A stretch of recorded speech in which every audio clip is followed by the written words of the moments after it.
Buenas noches. Ya me oyen, ¿verdad? Para los que estaban en el video y no sabían por qué no hablaba, porque el micrófono no jalaba. Bien, hoy vamos a empezar a estudiar el capítulo 11 de Levítico. Este capítulo trata sobre las leyes de animales puros e impuros. Empieza con leyes dietéticas, lo que puedes comer, lo que no puedes comer. Luego con el contacto de cadáveres o el simple contacto de ciertos animales. Hoy vamos a enfocarnos nada más en la parte dietética, prácticamente una tercera parte del capítulo. Dice Levítico capítulo 11, versículo 1 al 2, el Señor les ordenó a Moisés y a Aarón que les dijeran a los israelitas, de todas las bestias que hay en tierra firme, estos son los animales que ustedes podrán comer. Hasta ahí. Y que hay algo muy particular, Dios les ordenó a los dos, ¿verdad?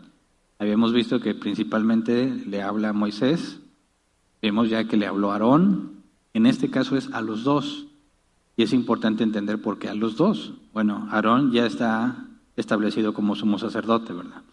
Y vimos las semanas pasadas que se reveló una parte fundamental del propósito del sacerdocio, instruir al pueblo. Ahora, ¿cuál es la función que Moisés tiene con el pueblo? Es como el gobernador, ¿verdad? El juez del pueblo. Entonces, cuando le instruye a los dos, a Moisés como gobernador, por así decirlo, y a Aarón como sumo sacerdote, nos habla de la doble importancia o la doble faceta que tiene estas leyes. El sacerdote tiene que enseñar al pueblo sobre lo que es puro y lo que es impuro, y Moisés tiene que asegurarse de que la ley se cumpla. Tienes la parte civil y la parte del sacerdote, ¿verdad? La que tiene que ver con Dios. Entonces, es un mandato para ambos, digamos, ambos poderes en el sistema que ellos tenían. El sacerdocio tiene que encargarse de que se enseñe, que se explique correctamente, y la ley de que se lleve a cabo. Le dice, de todas, bueno, quisiera leer mejor primero el comentario Benson al respecto. Dice, este cargo se les da conjuntamente a uno como gobernador en jefe y al otro como sumo sacerdote, estando ambos muy preocupados por la ejecución del mismo. El sacerdote debía dirigir a la gente sobre las cosas prohibidas o permitidas y el magistrado debía ver la dirección que se seguía. Entonces es responsabilidad de ambos, ¿verdad? Y luego dice, de todas las bestias que hay en tierra firme, estos son los animales que ustedes podrán comer. Empieza con los de tierra firme, pero hay 4 categorías mencionadas en el capítulo. Y según el comentario de Licos, dice que estas son las 4 clases en las que se dividía el reino animal de acuerdo a la visión hebrea. O sea, para los hebreos, todos los seres vivos se dividían en 4 clases. Número 1, animales terrestres. Número 2, animales acuáticos. Número 3, aves del aire. Y número 4, los enjambres. Entonces, partiendo de que se supone que esas eran las 4 categorías en las que se dividían los seres vivos, se les da instrucciones sobre cada uno de los grupos y empieza hablando sobre los animales terrestres. Y lo que dice, esos son los animales que ustedes podrán comer. Nos va a decir cuáles sí se pueden comer. Los que sí se pueden comer son puros. Los que no se pueden comer son impuros. Levítico 11, versículo 3 al 4, dice, los rumiantes que tienen la pezuña partida en 2, o sea, esos son los animales terrestres que se pueden comer, los rumiantes que tienen la pezuña partida en 2. Hay, sin embargo, rumiantes que no tienen la pezuña partida. De esos animales no podrán comer los siguientes. El camello, porque es rumiante, pero no tiene la pezuña partida. Este animal será impuro para ustedes. Pausa. Vemos entonces que los puros se pueden comer, los impuros no se pueden comer. No se pueden comer aquellos que, a pesar de que son rumiantes, no tienen la pezuña partida en 2. Y primer caso que menciona es el camello. Ahora me ponen la primera imagen, por favor, para ver cómo es la pezuña del camello y entender, bueno, hacer una comparación contra un animal puro para ver cómo los tenían que distinguir visualmente. Ahí tienes una pata de camello, ¿verdad? ¿Está partida en 2? Pues digamos que sí, ¿verdad? Pero dice que está descartado porque no tiene la pezuña partida. Y dices, bueno, tiene como dedos, ¿verdad? 2 dedos grandes. Ahora me pones la siguiente imagen, que es una pezuña de oveja, que sabemos que esas sí se pueden comer. Y se debe de ver claramente la diferencia, ¿verdad?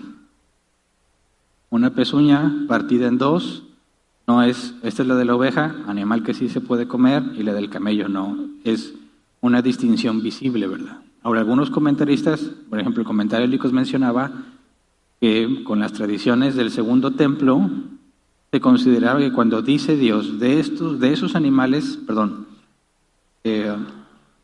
cuando dice en el versículo 4, hay sin embargo rumiantes que no tienen la pezuña partida, de esos animales no podrán comer los siguientes.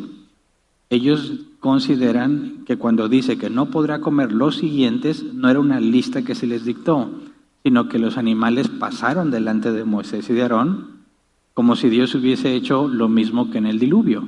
Sabemos que antes de que se viniera el diluvio, Dios le había encargado a Noé que subiera los animales al arca, y Dios llevó los animales al arca, ¿verdad? Según las especificaciones que se le habían dado, que también había distinción entre animales puros e impuros, y Dios fue quien se encargó de que los animales llegaran al arca, se considera que en este caso, cuando dice aquellos que no se pueden comer, hubo una especie de desfile delante de Moisés y Aarón, donde vieron todos los animales listados aquí, que no se podían comer o que no estaban permitidos. Entonces está haciendo una distinción visual, ¿verdad? El sumo sacerdote tiene que asegurarse que si alguien va a comer un animal, se asegure que si es rumiante, tiene que tener la pezuña partida en dos. El camello dice, es rumiante, pero no tiene la pezuña partida. Y luego versículos 5 al 7. El conejo, porque es rumiante, pero no tiene la pezuña partida. Este animal será impuro para ustedes. La liebre, porque es rumiante, pero no tiene la pezuña partida. Este animal será impuro para ustedes. El cerdo, porque tiene la pezuña partida en dos, pero no es rumiante. Este animal será impuro para ustedes. Y pues ya no da más combinaciones, ¿verdad? Pero queda claro el ejemplo. Tiene que tener los dos requisitos. Rumiante y pezuña partida. Ahora, el conejo no es rumiante, ¿verdad? La liebre tampoco es rumiante. Y aquí está mencionado como si fuese rumiante. ¿Por qué? De hecho, es una acusación común. Que la Biblia tiene un error. Bueno, dicen que tienen muchos, pero que aquí se equivoca porque el conejo no es rumiante y la liebre tampoco. Y los menciona como si fuesen rumiantes. Ahora, ¿qué podemos contestar? O si vas al original, pues sí se puede traducir así. Rumiante sí puede ser traducido de esa manera, pero diríamos, ¿es conejo lo que aquí está hablando realmente? Dice el comentario Benson, se duda de que esté traducida correctamente la palabra aquí, en este caso. Y cita otro comentario, Bocard dice, lo considera una gran especie de rata, algo entre un conejo y una rata que era común tanto en Egipto como en Palestina. Y resulta que los conejos no son de aquellas áreas. Entonces, lo que se nos traduce como conejo podría no ser un conejo, sino otro animal que ahorita desconocemos o que ya está extinto, ¿verdad? Pero lo que se supone que es seguro, digo porque a mí no me consta, que los conejos no son de esas regiones. Por lo tanto, se considera que no está bien traducida la palabra conejo aquí. Bueno, pero ¿qué me dices de la liebre? Aquí la palabra hebrea sí se traduce como liebre. Dice el comentario Benson, las liebres tienen una red en el estómago como lo tienen los animales que rumian y por eso se dice que son rumiantes. Entonces, habría que entender, en aquel entonces la definición de lo que es un animal rumiante es la misma que la nuestra. ¿A qué se refiere exactamente con ser rumiante? Por ejemplo, las vacas son rumiantes, ¿verdad? Y tienen dos estómagos, pero son dos, ¿verdad? O más, pero al menos dos, no me acuerdo bien. Y tragan la hierba, digamos que la digieren parcialmente y luego la regresan para seguirla masticando y digerirla mejor. La liebre no hace eso. Entonces, en aquel entonces, ¿cuál era el criterio para determinar si un animal era rumiante o no? Y encontré, entre muchos comentarios que pude leer, decían que en apariencia la liebre, por la manera en que mastica y cómo mueve su boca, aparenta que está masticando como lo hiciera un animal rumiante. No había una certeza biológica de cómo funciona internamente, ¿verdad? Así que para los estándares de aquel entonces, el simple hecho de que parece que está masticando y remasticando su comida era suficiente para considerarlo rumiante. Y sería incorrecto que nosotros pusiéramos, digamos, criterios actuales sobre textos antiguos, ¿verdad? Que para ellos lo que se nos traduce rumiante es que está masticando. Y como ves la liebre, dice, pues la liebre está masticando, se ve como que siempre está masticando, la incluyen en el grupo de los rumiantes, aunque no es la misma definición que para nosotros. Entonces, si lo vemos desde la perspectiva de aquel entonces, los animales que mastican, que eso es prácticamente como se debe traducir formalmente, la liebre cumpliría con el criterio de ser un animal que está masticando y no necesariamente es un rumiante como nosotros lo conocemos.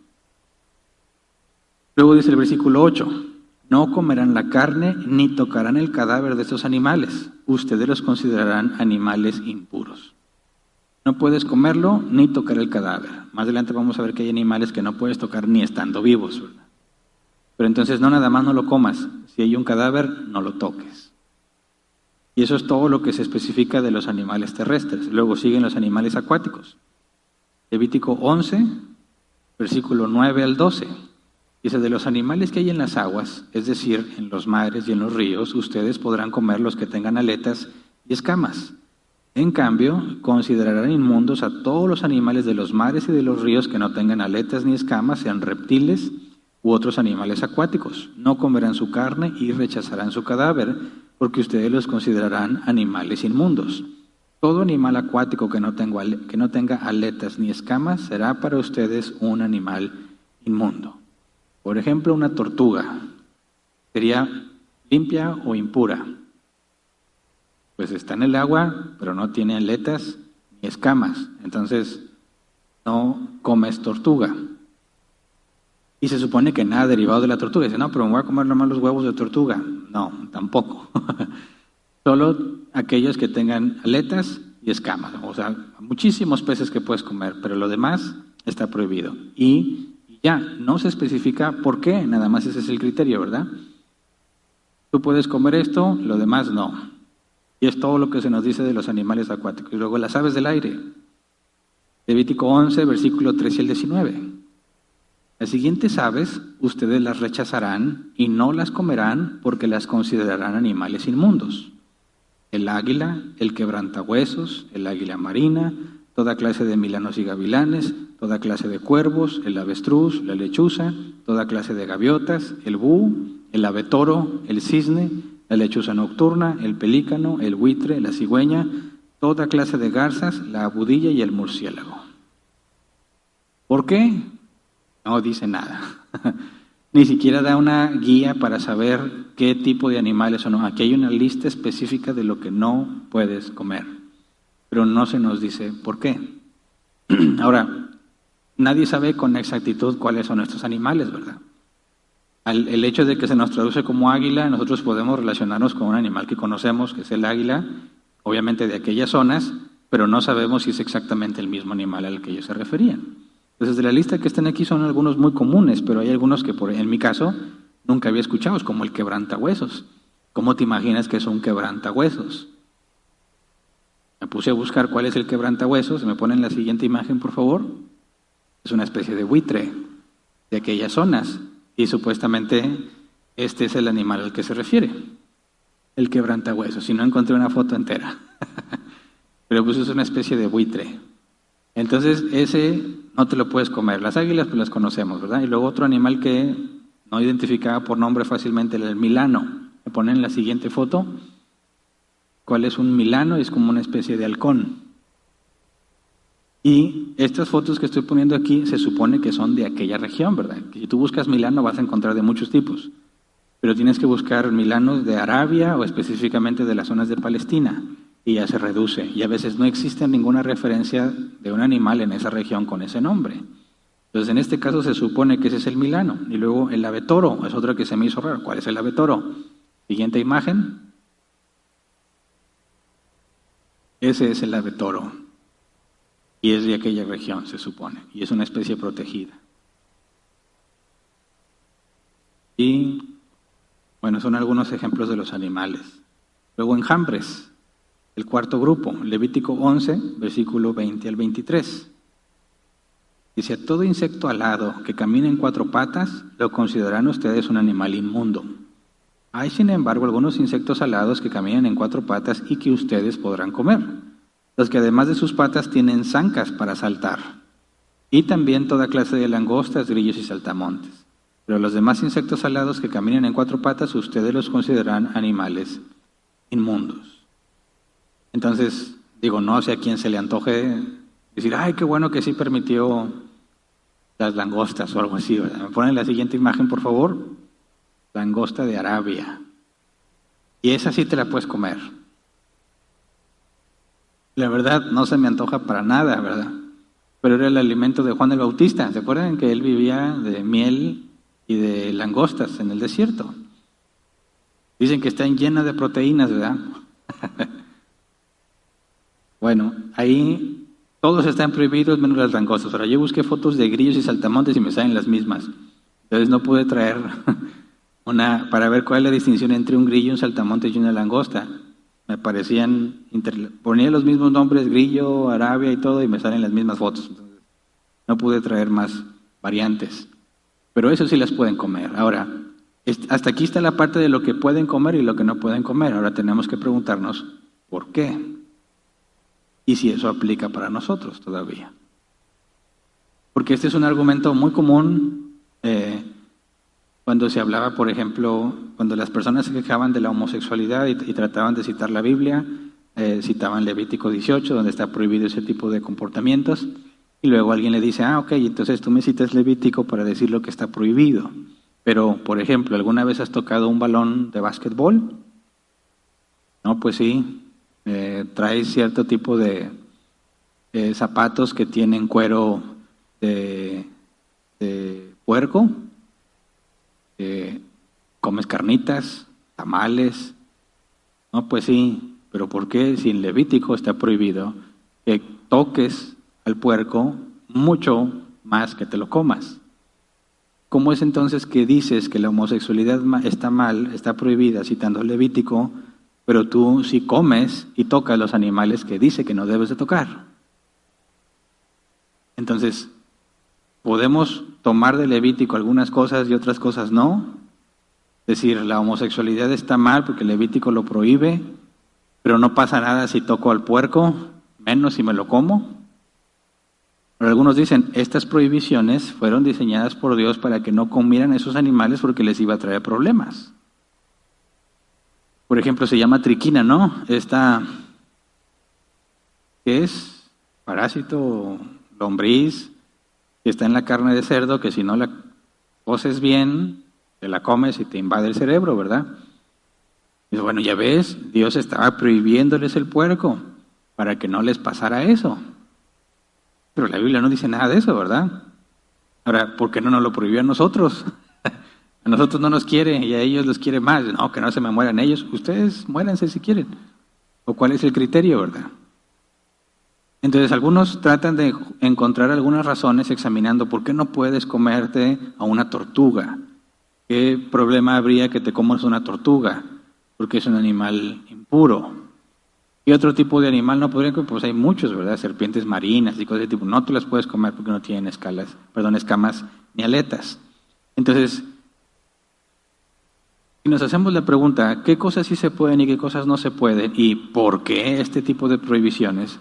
¿Y por qué cuando se establece la iglesia no se le prohíbe nada de este tipo?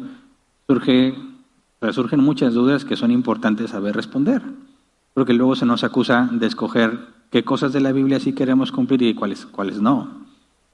Entonces, hay que recordar, ya hemos respondido esta pregunta de por qué algunas cosas sí y algunas cosas no. Y hacemos la distinción entre aquello que es de acuerdo al carácter de Dios y aquello que es simplemente una cuestión civil o ritual, específicamente para una nación, con un propósito específico, y ahorita lo vemos. Pero entonces cuando hablamos de la homosexualidad y que está prohibida en Levítico, decimos, ¿eso sigue vigente? Pues es que no nada más lo vas a encontrar en Levítico, también lo vas a encontrar en el Nuevo Testamento, ¿verdad? ¿Y por qué estar también en el Nuevo Testamento? En general, para cualquier ser humano, no nada más para los israelitas, porque estás en rebeldía contra Dios, ¿verdad? Dios te hizo hombre, tú dices que eres mujer, no estás aceptando lo que Él te dio, no estás comportándote como el hombre que debes de ser, por lo tanto estás pecando. Pero si nos echamos unos tamales de puerco, ¿estamos pecando? Bueno, eso tiene que ver con el carácter de Dios. Habría que responder primero por qué les puso esas restricciones. Si vamos a Levítico, capítulo 20, versículo 24, en la Reina Valera 60, por favor, porque lo traduce literal. Levítico 20, 24, dice, pero a vosotros os he dicho, vosotros poseeréis la tierra de ellos y yo os la daré. yo os la daré para que la poseáis por heredad, tierra que fluye leche y miel, yo Jehová vuestro Dios, que os he apartado de los pueblos. ¿Cómo es que los apartó de los pueblos? Y los va a mandar a vivir entre ellos. ¿Cómo es que están apartados? Acuérdate que apartar para Dios es santificarlo, que es distinto a lo demás.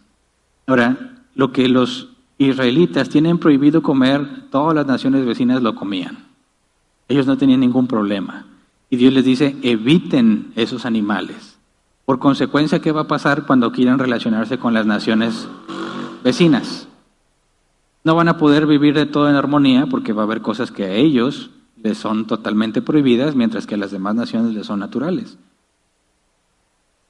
Entonces, cuando la gente de Israel se enfoca a obedecer a Dios, el hecho de obedecer a Dios en automático pone una barrera entre las naciones vecinas y ellos, porque ellos no van a hacer lo mismo que las naciones vecinas, y las naciones vecinas no van a querer abstenerse de lo que ellos se abstienen. De manera que se crea una especie de división entre los israelitas y el resto de las naciones. Entonces, cuando dice que Dios los ha apartado de los pueblos, no se los está llevando a un lugar aparte, sino que ellos les pide que vivan bajo ciertas leyes y reglas que ninguna otra nación tenía. Entonces, al separarlos de los pueblos, tenemos que entender por qué los quiere separar Dios. Porque no deja que coman como los demás. Porque acuérdate que de ahí viene el Mesías. Y para que sea linaje de los que sirven a Dios, de donde va a descender el Mesías, tenían prohibido, no nada más en las leyes dietéticas, tenían prohibido casarse con alguien que no fuera del pueblo de Dios. Tenían prohibido casarse con los paganos. Y es interesante que esa misma prohibición la tenemos en el Nuevo Testamento, cuando dice, no os unáis en yugo desigual. ¿Qué comunión hay la luz con las tinieblas, verdad? Entonces, ¿qué es lo que Dios está buscando hacer con su pueblo al ponerle toda esta serie de reglas? Evitar que se mezclen con los pueblos vecinos que los iban a llevar a la idolatría, que como quiera va a pasar, ¿verdad? Así que no es que Dios fracase, sino que Dios les muestra, todo esto tienes que obedecer. Y la consecuencia de que me obedezcas es que tú no vas a ser como el mundo, te vas a mantener apartado del mundo. Por consecuencia, te vas a evitar todos los problemas en los que está el mundo, vas a evitar todos los conflictos que se generan, porque va a prohibir mucho más cosas sobre qué tipo de relaciones no nada más interpersonales, sino amorosas eran permitidas. O sea, no podías casarte con ciertas personas porque no eran del pueblo de Dios, pero también con ciertos parentescos familiares, cosa que era muy común en las otras naciones. Entonces Dios va haciendo que, demandándoles obediencia, ellos mismos se ven en automático separados de lo que el mundo hace y se preserva un pueblo que le sirve a Dios. ¿Me explico? Ahora, ¿cómo es que ahora en la iglesia Dios hace eso con nosotros? ¿Por qué no tenemos estas mismas reglas para la comida? Porque ahora no necesitamos ningún factor externo que nos distinga de los demás. ¿Por qué? Porque tenemos el Espíritu Santo. Entre los israelitas son pueblo de Dios por herencia, ¿verdad? Por genética. Algunos porque se convertían en el judaísmo. Pero no está el Espíritu Santo en ellos como regla general. Claro que entre ellos había personas que Dios había elegido para salvación y les dio de su Espíritu Santo. Pero la gran mayoría de los que están ahí son gente no convertida, como vamos a ver más adelante, ¿verdad? Entonces, ¿cómo le haces para que gente no convertida se mantenga apartada del mundo? Por medio de lineamientos, reglas que tienen que obedecer. Están en la ley civil, porque Moisés, como gobernador, tiene que asegurarse que se cumplan, y es la enseñanza y la instrucción que reciben de parte de los sacerdotes. Son instruidos en obedecerle al Señor, y por medio de la ley te aseguras que nadie quebrante o va a morir, como vamos a ver qué sucede más adelante. Pero en la iglesia, ¿por qué ya no existe la necesidad de eso? Porque la distinción está en el Espíritu Santo que está en nosotros. Y acuérdense que distinguimos entre iglesia visible e iglesia invisible. Y ahorita que yo estoy hablando de la iglesia, estoy hablando de la iglesia invisible, aquella que está conformada por los que han nacido de nuevo. Y no podemos ver a simple vista quién no es un nacido de nuevo. La Biblia advierte, ¿verdad? Aún hasta que llegue el día del juicio, nos vamos a llevar sorpresas de que hay personas que pensábamos que eran cristianas y resultó que no eran. Tal vez al revés. Y tú aquí Nunca me imaginé que te ibas a estar aquí. Quizás diga, sí, en el último instante Dios me salvó. Pero va a haber sorpresas en aquel día. Pero la iglesia invisible está compuesta por todos aquellos que han nacido de nuevo. Todos los que han nacido de nuevo tienen el Espíritu Santo. ¿Y qué es lo que nos hace diferentes al mundo ahora? No la dieta, o sea, no lo que comemos, ni lo que vestimos, ni con quién nos relacionamos, sino el Espíritu Santo dentro de nosotros. Entonces, ¿por qué ya no es pecado comer cerdo? Porque ya no es necesaria esa distinción. ¿Me explico? ¿Pero por qué sigue siendo pecado la homosexualidad? Porque sigue atentando contra el carácter de Dios, contra el propósito que Él dio. No fuimos diseñados para abstenernos del puerco, ¿verdad? O algo por el estilo. Pero sí somos diseñados como hombre o como mujer. Y tenemos propósito diferente hombres que de mujeres. Acuérdense del complementarianismo. No somos iguales, somos complemento, el hombre de la mujer. Hay cosas que los hombres pueden hacer mejor que las mujeres y hay cosas que las mujeres pueden hacer mejor que los hombres. Y cada uno debe enfocarse en esas diferencias para poder edificar a los demás. Cuando alguien es homosexual, está negando aquello que Dios le dio, está siendo muy negligente en la tarea que se le encargó y por eso es pecado. Entonces, no hay ningún problema que toques un balón de básquetbol o que nos comamos unos tamales de puerco. Y al mismo tiempo podemos afirmar que la homosexualidad está mal, porque no lo estamos obteniendo de ciertos versículos de Levítico, sino que se entiende claramente de dónde proviene lo que es malo y que, en caso de lo que comemos, como incluso el apóstol Pablo enseña, ¿verdad? Todos los alimentos son limpios, Jesús los hizo limpios, los declaró limpios, cuando dijo no es lo que entra al hombre lo que lo contamina, sino lo que sale de él. Luego Pedro, en la visión que tuvo, cuando Dios había mandado, o le había hablado a Cornelio para que mandaran por Pedro, antes de que llegaran estos hombres a preguntar por él, tuvo esta visión, él estaba en ayuno, ve un manto que desciende con animales impuros y una voz que le dice, Pedro, mata y come. Y Pedro entiende que es Dios y dice, no Señor, nada impuro ha entrado a mi boca. Y Dios le dice, no llames impuro lo que yo he limpiado. Y claramente le hace ver, el problema, eso de limpios, puros o impuros alimentos ya no tiene ningún sentido y tampoco en las personas, porque estaba a punto de llevarlo con Cornelio para que el propio Pedro presenciara que el Espíritu Santo también descendía sobre los gentiles. Entonces, no estamos siendo hipócritas, ni estamos escogiendo los pasajes que más nos gusten para saber cuándo es bueno y cuándo es malo. Estamos siendo consistentes con la Biblia, con la interpretación bíblica para determinar qué es bueno y qué es malo. Y tenemos que saber responder a esto, porque vienen más lineamientos que luego algunos cristianos quieren obedecer, ¿verdad?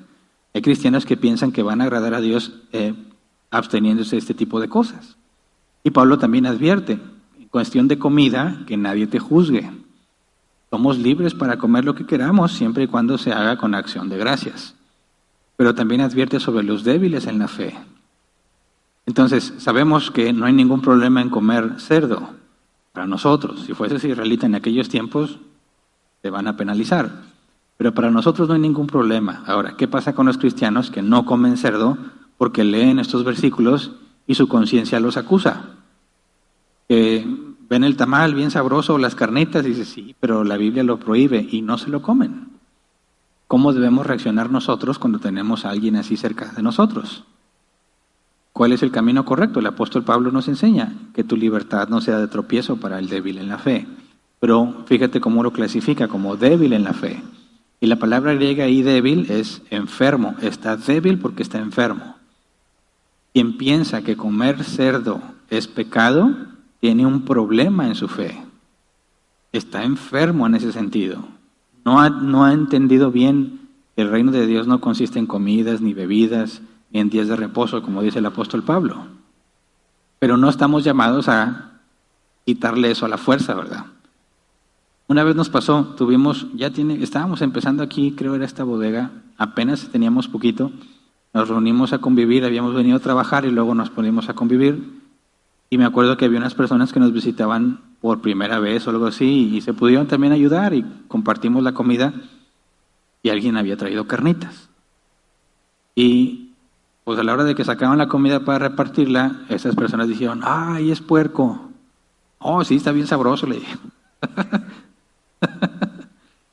Y dijo, no, comer puerco es pecado. Y todos nos quedamos, teníamos mucha hambre, la verdad. Se veían deliciosas las carnitas. Y nos quedamos viendo unos a otros porque dijimos, "Ay, o le explicamos que comer puerco no es pecado, o respetamos su conciencia y no comemos puerco mientras ellos estén aquí". ¿Verdad? Bueno, lo que decidimos fue decir, no hay ningún problema, este puerco vamos a poner allá lejos. Le pusimos allá lejos en otra parte, como que ya bien guardado, ¿eh? Y ya, pues ahí comimos de lo que había y no hubo ningún problema, ya nos vamos y apenas se fueron y tráete las carnitas otra vez, ¿verdad? Y ya no la pudimos comer a gusto. Ahora algunos van a decir, eso es hipócrita. No, no estoy siendo hipócrita. Estoy mostrándole amor a mi hermano más débil, porque él piensa que comer puerco es malo. Y si me ve comiendo puerco a mí, va a tener problemas de conciencia, es más, va a pensar que ni cristiano soy.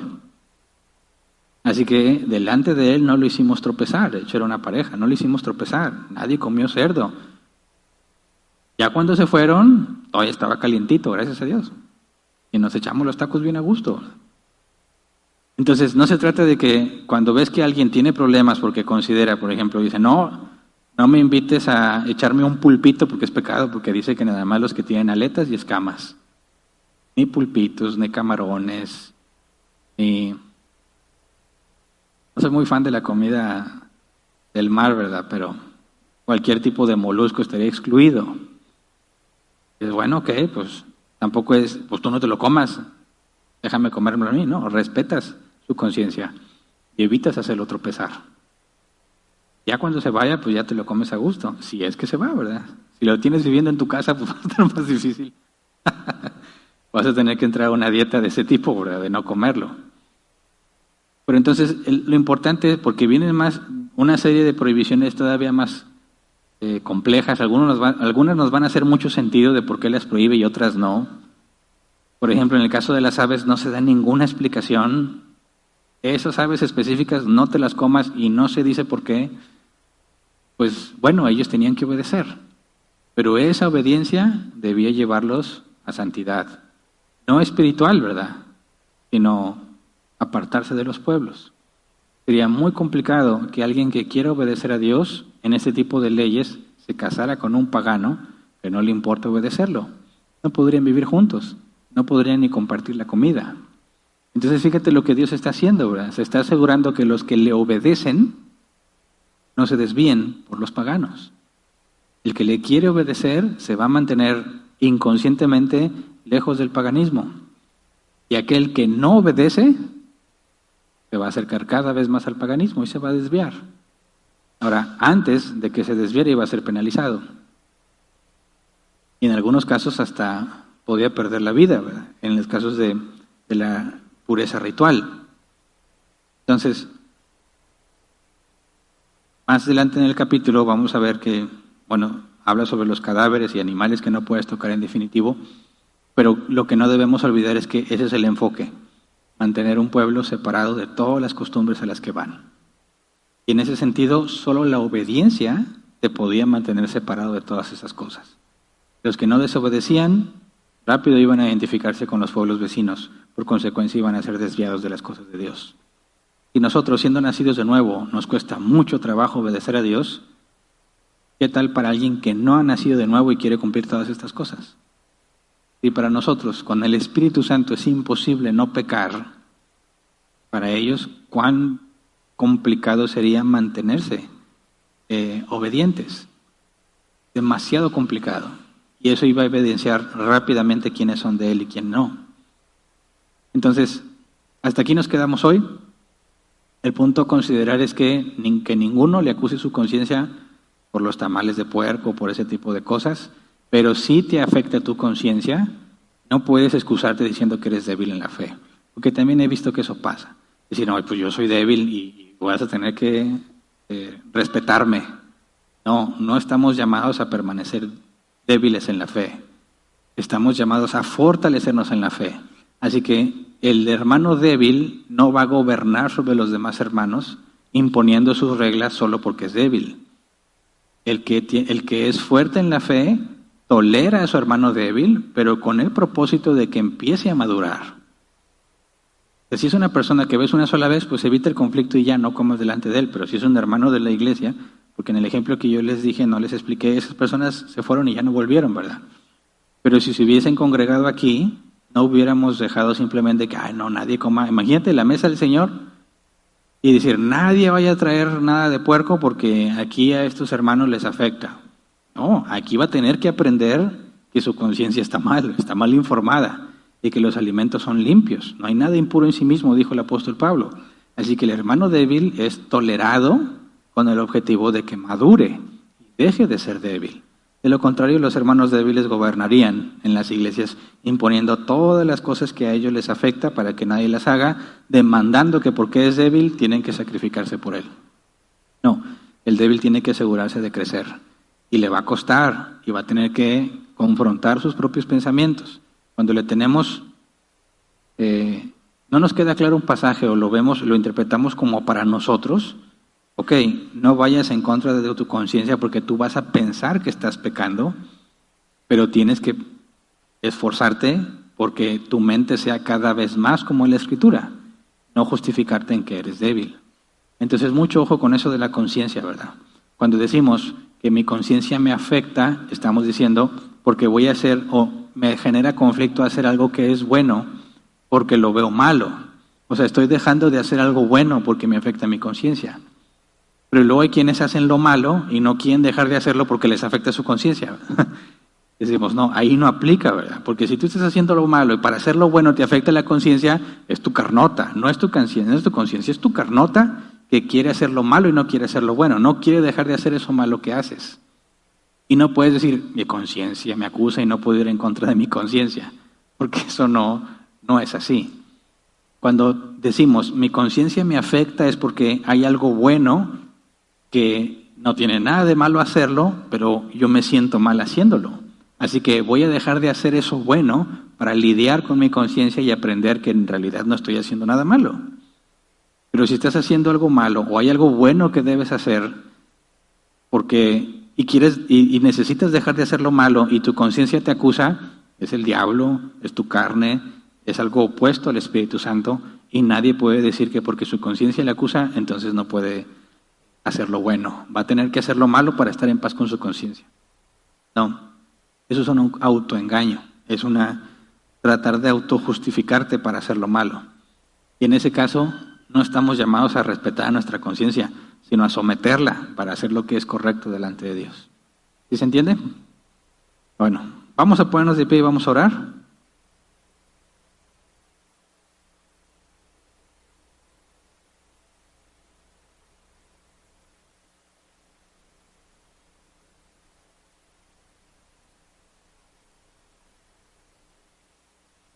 Ya no tarda también en venir las acusaciones a los que celebran la Navidad, que la Navidad es pagano y que está celebrando no sé qué cuántos duendes y que los druidas y que no sé qué y que los pinos son el diablo. Es exactamente el mismo criterio. Nuestros hermanos débiles en la fe piensan que eso te contamina o que eso te hace daño, cuando todos los días son iguales, ¿verdad? Lo importante es qué es lo que haces tú, cuáles son tus acciones, no el día que se está celebrando. Más adelante, como quiera, ante el argumento que van a empezar a salir sobre la Navidad y en contra de la Navidad y que realmente Jesús no nació, sabemos que no es exacta la fecha de que Jesús haya nacido un 25 de diciembre, ¿verdad?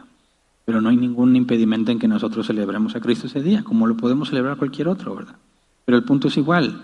No soy cristiano porque celebro algunas cosas o porque no las celebro. El reino de Dios no consiste ni en comidas, ni en bebidas, ni en días de reposo o en luna nueva, como se peleaban en los tiempos de Pablo.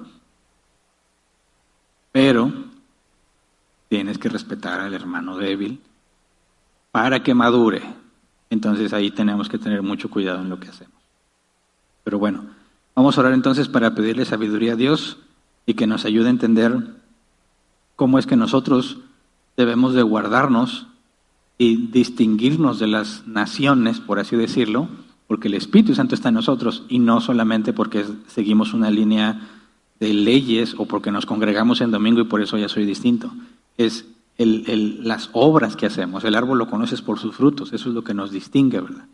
La manera en que hablamos, las cosas que hacemos, cómo tratamos a los demás, eso es evidencia de que el Espíritu Santo está en nosotros, indistintamente de qué lineamientos externos cumplas. no son los lineamientos externos, es lo que hay dentro de ti lo que nos diferencia de los demás. Y hay que pedirle a Dios que nos ayude a hacerlo para su gloria. Así que vamos a orar. Señor, queremos darte gracias porque, como dice el apóstol Pablo, somos vasos o vasijas de barro, sin valor, pero con un tesoro en ellos. No somos nada, Señor, no somos especiales, no somos mejor que nadie. Al contrario, tu palabra dice que de lo más vil y despreciado elegiste. Y eso somos nosotros, Señor. No somos nada en especial. Lo que es especial en nosotros no es de nosotros, sino que proviene de ti, tu Espíritu Santo. Enséñanos, Padre, a ser guiados por tu Espíritu Santo y que podamos ser distinguidos por los frutos de tu Espíritu Santo, Señor. Ninguno de nosotros ate su conciencia a elementos externos o que piensa que porque se congrega cada semana ya por eso es diferente al mundo. Hay muchos que se congregan y no son nacidos de nuevo. No es lo que hacemos externamente, sino lo que está dentro de nosotros. Ayúdanos, Señor, a entender y a ver la evidencia de que tú en nosotros nos llevas a buenas obras, que no provienen de nosotros, sino de ti que estás en nosotros. Danos, Señor, gracia para hablar con aquellos que su conciencia les acusa en cosas que no deberían comprometerlos, en cosas que no son nada prohibido en tu palabra, Señor, ni nada opuesto a tu naturaleza, que puedan comprender y avanzar en la madurez para que puedan ser libres de esas ataduras que normalmente generan legalismo. Enséñanos, Padre, a tener sabiduría para saber cuándo tolerar al hermano débil y cuándo no debe ser tolerado, sino que debe ser confrontado en su pecado. Enséñanos a caminar delante de ti con una conciencia limpia. Ninguno de nosotros permanezca siendo débil en la fe, sea cual sea el área, sino que en la comunión que tengamos entre nosotros, Señor, la comunión de los santos, y cuando venimos a estudiar tu palabra, que tu palabra nos haga libres de todo ese tipo de legalismos o de impedimentos que nosotros nos hemos autoimpuesto con el objetivo de sentirnos mejores o más aptos o más capacitados para recibir bendiciones. Enséñanos que tus bendiciones, Padre, son por gracia, no las merecemos. Y que lo que merecemos, Señor, has decidido no dárnoslo porque lo pagaste en Cristo. Eso es lo que te rogamos, que nos ayudes a ver todos los días. Recordar que no hay nada digno en nosotros, ni externo ni interno, sino que tú estás en nosotros. Eso es lo que hace que te complazcas en nuestra vida a pesar de nuestros defectos. Ayúdanos, Señor, a ser sabios y a ser pacientes con aquellos que tienen problemas en su fe para poder tolerarlos, pero también saber cómo guiarlos para que maduren y dejen esas cosas atrás. Gracias porque no tenemos que cargar con toda esa serie de reglamentos, no tenemos que cumplir con todas esas restricciones, Señor. Nos has hecho libres, pero no libres para pecar, sino libres para obedecerte. Gracias por toda tu misericordia, en el nombre de Jesús. Amén. Pueden sentarse. Pasemos a la sección de preguntas.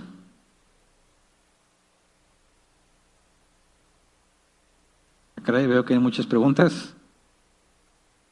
Bueno, vamos a dedicar 15 minutos en responderlas.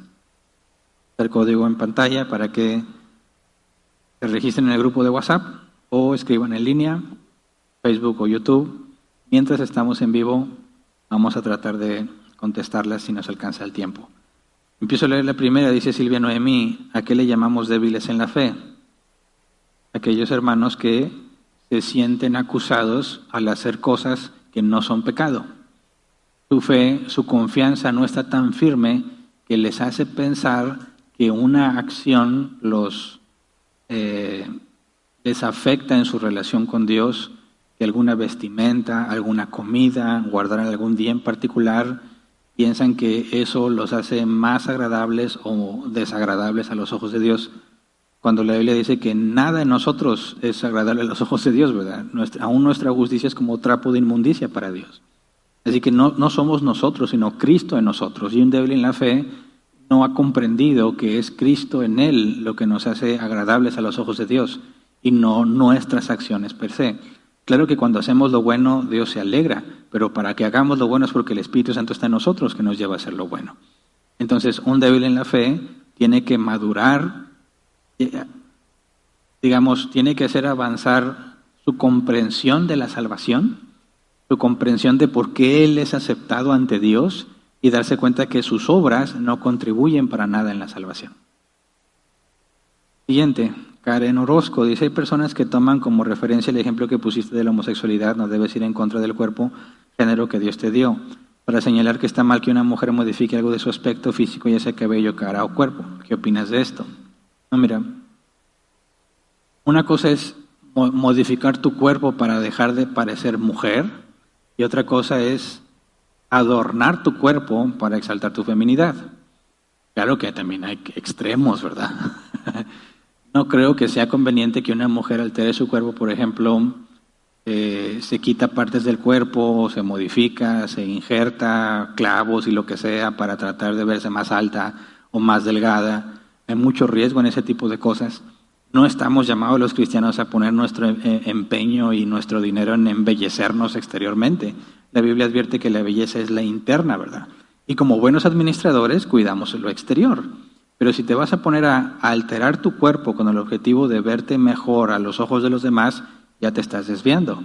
Ya no es propiamente un adorno para ti, sino se convierte en un ídolo cuando buscas que los demás que le agrades a los demás. Me acuerdo mucho que vi una frase que me hizo entender el caso de muchas mujeres, que decía, hay mujeres que piensan así, me gusta gustarle a todos, pero nada más me gustas tú. Y estaba hablando de la relación de pareja, ¿verdad? De una mujer que dice, tú nada más tú me gustas, pero a mí me gusta gustarle a todos. Y ese tipo de mujeres se ve que siempre están enfocándose en ser llamativas, siempre están enfocándose en verse lo mejor que puedan, pero ya no están tratando de agradarle a su esposo, sino de agradarle a todos los demás, porque le gusta gustarle a todos. Y eso ya es una desviación, eso ya es idolatría. No estamos llamados a gustarle a la gente, ¿verdad? Estamos llamados a agradar a Dios. Y eso va a hacer que a muchos no les agrades para nada. Pero cuando tú ya dices, no, es que yo necesito verme bien, que la gente diga que me veo bien, y estás quizás no alterando tu cuerpo radicalmente, pero adornándolo con el objetivo de ser vista llamativa o que gustarle a los demás, ya te desviaste completamente del propósito bíblico. Entonces, no se trata de que te pongas un tinte o que te pintes las cejas. El por qué lo estás haciendo es el problema. Pero si no hay ningún conflicto, decir, no, pues simplemente si hablamos de una mujer casada, estoy buscando agradarle a mi esposo le parece bien que me pinte el pelo, me va a ver mejor, es entre él y yo, no hay ningún problema, ¿verdad? Pero cuando ni siquiera le preguntaste a tu esposo y ya llegas toda pintarrojeada, que porque así se usa, y dices, bueno, ahí tienes que ver hacia adentro de ti qué es lo que estás buscando, porque ni siquiera es para tu esposo, ni le preguntaste, ¿verdad? Esa es otra cosa que tú estás persiguiendo, y ahí es donde se vuelve muy peligroso cuando las mujeres quieren gustarle a los demás. Esa es una desviación. Entonces, no pensemos en que si el pintarse el cabello está bien o mal, sino el por qué. Eso es lo que hay que analizar. Siguiente, Hazel Ramírez. Buenas noches, pastor. Pregunta, ¿cómo es que Dios no castigó a Samson cuando comió un animal muerto a pesar de que él sabía que era inmundo? Comió un animal muerto. Bueno, apenas ver el pasaje porque no me acuerdo. No sé si te refieres a la miel que estaba en el cuerpo de un león, ¿verdad? Pero comió la miel, no el león. No sé, apenas ver el pasaje y aparte no tiene nada que ver con el tema, ¿verdad? Digo, si es un animal impuro, pues tendría que ver, pero no analizamos el caso y la verdad no tengo en la mente ese pasaje para poder responderlo. Siguiente, no tiene nombre. Dice, suponiendo que la intención de Dios al mandar que no se comiera ciertos animales era para evitar un daño en la salud de los israelitas, en este caso sería pecado consumir dichos animales estando conscientes del daño que nos puede hacer en el cuerpo. Bueno, fíjate que si tú estás comiendo algo que sabes que te daña, estás tentando a Dios, en el sentido de decir, yo sé que esto me hace daño, pero Dios me va a ayudar. Y estás haciendo algo malo confiando en que Dios te va a apoyar. En lugar de pensar que Dios es justo, lo estás viendo como que alguien que te va a echar la mano a pesar de que estás haciendo lo malo. Eso ya es pecado, ¿verdad? Estás tentando a Dios, estás provocándolo. En lugar de pensar que Él es justo y que por consecuencia debes obedecerlo, estás pensando, voy a desobedecer que al cabo que Él es bueno. Es lo opuesto a lo que deberías estar haciendo. Pero si decimos, oye, voy a comer puerco y el puerco tiene el riesgo de la triquina o no le hace mucho bien a mi cuerpo, dices, bueno, hay que filtrar. Vas a comer en exceso, no vas a tener los cuidados necesarios para evitar enfermedades, por ejemplo, que la carne esté bien cocida. Puede haber negligencia no nada más comiendo puerco, cualquier cosa que comas negligentemente te puede contaminar. Ahora, en el mundo en el que vivimos, prácticamente toda la comida nos hace daño de una u otra forma, ¿verdad? Entonces, no podemos simplemente, voy a comer cosas que le hacen bien a mi cuerpo, porque incluso los que te hacen bien a tu cuerpo, por ejemplo, zanahoria, diría, la zanahoria es saludable comerla, pero si la comes en exceso, te vas a empezar a poner naranja y tu cuerpo se va a empezar a, digamos en términos generales, a malfuncionar. Entonces, no se trata de lo que comes, sino qué tanto comes, estás abusando de lo que comes, estás siendo negligente en lo que comes. Acuérdate, Jesús dijo, no es lo que entra al hombre lo que lo contamina, sino lo que sale de él. Pero eso no significa que puedes comer todo lo que quieras. Entonces, si tú sabes que cierta comida te va a hacer dañina y quieres probarla, comer un poquito, pues quizás te lo puedes permitir, pero si tienes una enfermedad y eso te afecta y como que ya te la comes, te digo, ya estás tentando a Dios. Entonces, piensa, no es el enfoque en qué estás comiendo, sino por qué lo estás comiendo. Pablo dijo, nada es impuro en sí mismo, entonces no puedes decir, esta carne es mala, que no para todos les va a hacer daño. Ahora, si me hablas de veneno, pues sí, ¿verdad? Pero estamos hablando de cosas que sí son comestibles. Y luego piensa en una situación al límite, donde hay, por ejemplo, tú no quieres comer camarón porque dicen que es la cucaracha del mar. ¿Verdad? No te comes una cucaracha porque dices, guácala, pero si te comes al camarón, que es el equivalente en el mar. Bueno, ¿a quién no le gustan los camarones, verdad? Y dices, bueno, ok, no voy a comer camarón, y lo estás en una situación en la que no hay nada más que comer, ¿te lo vas a comer? Pues sí, porque tengo que vivir, ¿verdad? Entonces, ¿el problema es que te lo comas? No, el problema es por qué me lo estoy comiendo. Así que hay que tener cuidado con los extremos que luego, al poner prohibiciones que la Biblia no prohíbe, nos volvemos legalistas. Siguiente, Nancy D. dice, pastor, ¿qué pasó con los chinos que comían esos animales que propagaron el coronavirus, como dicen? ¿La sopita de murciélago? No se sabe realmente si eso fue, ¿verdad? Sí, son muy extraños en lo que comen, ¿verdad? Tú ves en las calles, en videos, porque no he ido, que venden perros como si fueran pollos rostizados y rata asada, y se comen bastantes cosas, y yo no me las comería. Pero habría que ver si nada más es una diferencia cultural, ¿verdad? No estamos acostumbrados a consumir perro, pero quizás si desde niños nos hubieran dado a comer perro, pues quizás lo veríamos como algo natural. Pero en el caso que tú mencionas de que comieron y propagaron el coronavirus, bueno, esa información no está confirmada, ¿verdad? Es una teoría. Y si realmente se demostrara que una sopita de murciélago creó el coronavirus, pues entonces, por el bien de todos, ya nadie debería consumirla, ¿verdad? Pero no es información verificada. Siguiente. ¿Es permitido comer morcilla ya que es de pura sangre? ¿Hay alguna excepción en este caso? Lo mismo, ninguna ley dietética aplica para la iglesia. De Hechos 15, sí está, la carta que se manda a todos dice que se abstengan de sangre, ¿verdad? También el sacrificado a los ídolos no es porque se les imponga algo de la ley de Moisés, porque claramente en todo el capítulo 15 se está deliberando si la ley de Moisés aplica o no a los gentiles, a los que no son israelitas, ¿verdad? Y se confirma que no aplica. Y los lineamientos que les piden es para que se pueda mantener la armonía en las congregaciones mixtas, donde hay judíos y donde hay gentiles. Para que puedan estar en paz, se prohíben porque los judíos no tolerarían que los gentiles estén haciendo eso en la congregación. Entonces, puesto que Pablo enseña que no hay nada impuro en sí mismo y que los alimentos son lícitos, entendemos que en esa carta los lineamientos de abstenerse de la sangre, de los sacrificados a los ídolos, de animal ahogado, es para mantener la armonía en las congregaciones mixtas. Siguiente, Rosy dice, buenas noches pastor, pregunta, ¿por qué se dice que los cerdos son gentiles? ¿Eso es bíblico? No, ser gentil aplica para las personas, ¿verdad? Y se refiere al gentilicio, es gente común y corriente, a diferencia del pueblo de Dios, ¿verdad? No son pueblo escogido, por lo tanto son gentiles, si no serías israelita. Ahora, los cerdos estaban prohibidos por los lineamientos que ya vimos, las cosas que tienen prohibidas comer y las cosas que tienen prohibidas tocar. Pero no tiene que ver con que si un cerdo es gentil o no, el calificativo no aplica a los animales. Siguiente, Brian Zúñiga. Buenas noches, pastor. ¿Aplica para el Halloween también, hablando de la conciencia? ¿Sí? Aunque obviamente tenemos que ser congruentes, ¿verdad? Porque si tú dices, yo voy a ir a una fiesta de Halloween ya grande, ¿verdad? Y me voy a vestir, no sé, del hombre lobo, pues no estás haciendo nada que sea malo. Los hombres lobos no existen, ¿verdad?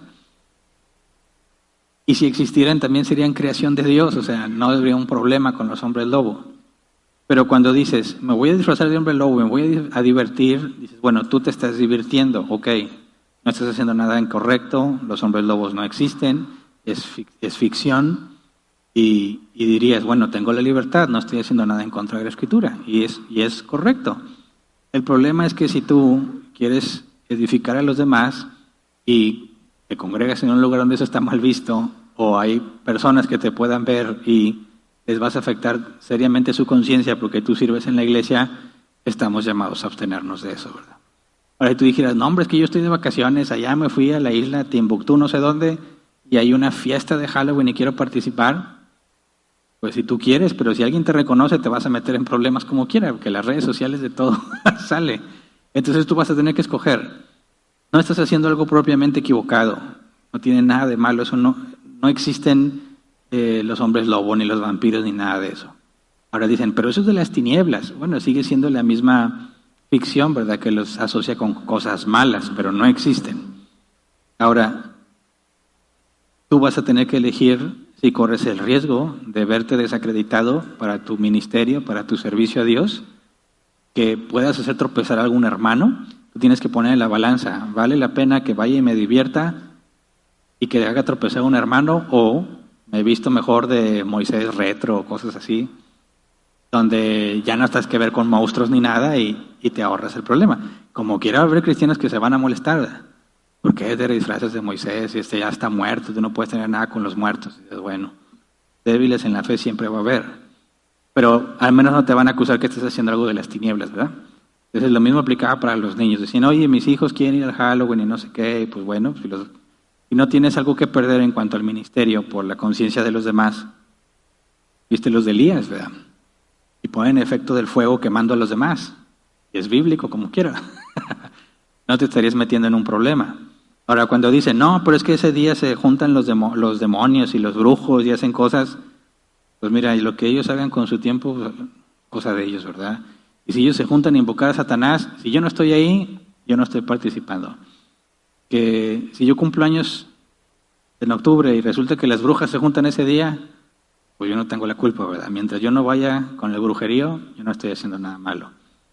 Lo que otros hagan queda entre Dios y ellos. Entonces, que coincida con lo que tú estás celebrando. Por ejemplo, vamos a tener nuestro convivio navideño el 12 de diciembre. ¿Qué se celebra en México el 12 de diciembre? La Guadalupana. Y decimos, va a faltar el que diga, ¿por qué el 12 de diciembre si se celebra la Virgen de Guadalupe? Pero nosotros no vamos a celebrar a la Virgen de Guadalupe, ¿verdad? El día es como cualquier otro día, todos los días son del Señor. Que haya coincidido en esa fecha no nos hace cómplices, ni estamos yendo a la basílica, ni nada por el estilo, ¿verdad? Entonces no podemos estar juzgando simplemente porque en una fecha otros hacen algunas cosas. El hecho de que nosotros hagamos cosas que no son malas en ese mismo día no nos hace cómplices de las malas obras de ellos. Siguiente. Dice Fernando Rodríguez, ¿cómo podemos constatar cuando nos cuestionan por qué comemos cerdo? Se me cortó el internet. Bueno, pues ya se me acabó el tiempo. Y tendría que repasar varias cosas de las que dije, entonces lo siento, el video va a quedar ahí publicado, tanto en Facebook como en YouTube, dale una repasada, pero la explicación ya la di, ¿verdad? Lamento que se te haya cortado el internet. Bueno, este miércoles estuvo muy activo, qué raro, ¿verdad? ¿Será el tema? ¿O traían muchas ganas de preguntar? Ahora sí estaban despiertos, ¿será? Bueno, eso es todo. Hasta aquí nos quedamos entonces. Gracias a todos por estar aquí. Ahí están las ventas. Lo que se junta ahí es para las mejoras de este lugar, la caja de las ofrendas para que este lugar siga funcionando. Hay un aviso, dice, Ministerio de Eventos estará en recepción para apuntar a quienes quieran donar dulces para la bolsita navideña. Siempre, bueno, todos los años que le dábamos bolsita a los niños, se quejaban los adultos. ¿Por qué no nos dan bolsita a nosotros, verdad? Bueno, ahora va a haber bolsita para todos, pero pues todos tenemos que cooperar. La idea es que todos los que vengan se lleven su bolsita. Y el que quiera cooperar con ciertos dulces o con dinero, lo que sea, se puede acercar a recepción para que se apunte con lo que va a llevar. También dice, si has dejado un objeto olvidado dentro del auditorio, puedes pasar a recogerlo. Y en recepción. Digo, porque luego hay cosas ahí que nadie reclama, ¿verdad? Y hay que decidir qué hacemos con esas que se quedaron ahí, nadie las reclama. Ni son vendibles, por eso no las reclaman, ¿verdad? Si fuera un celular, creo que no duraría mucho tiempo ahí.